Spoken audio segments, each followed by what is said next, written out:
Sizler bilen görüşkündün özümden yazgan bu düşemez diye nakşin sizlerge sunay etip de.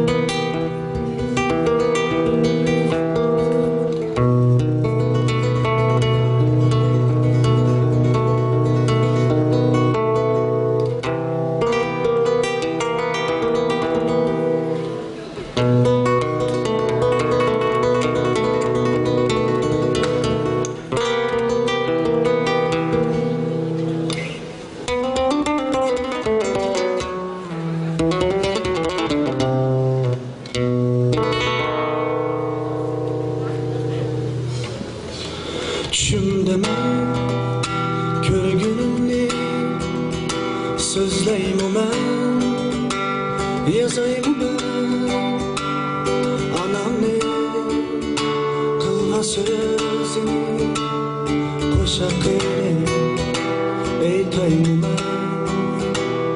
Gözlerinin toxtumay yaş, kalmay kara dedim ama.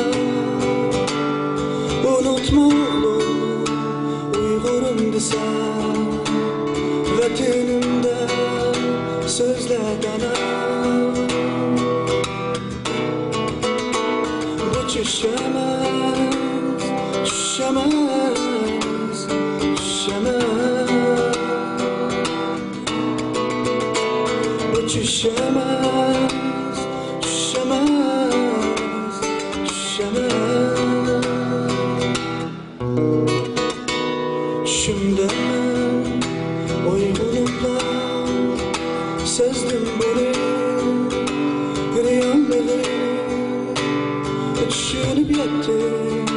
Vücudumda akan bu kalbin uygurluğunu, gözlerden toxtumay yaş, kanmay kara dedim ama.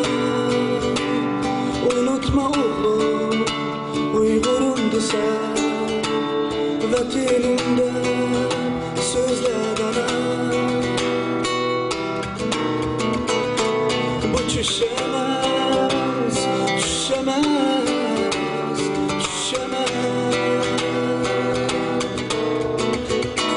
Bu düşemez, düşemez, düşemez. Düşemez,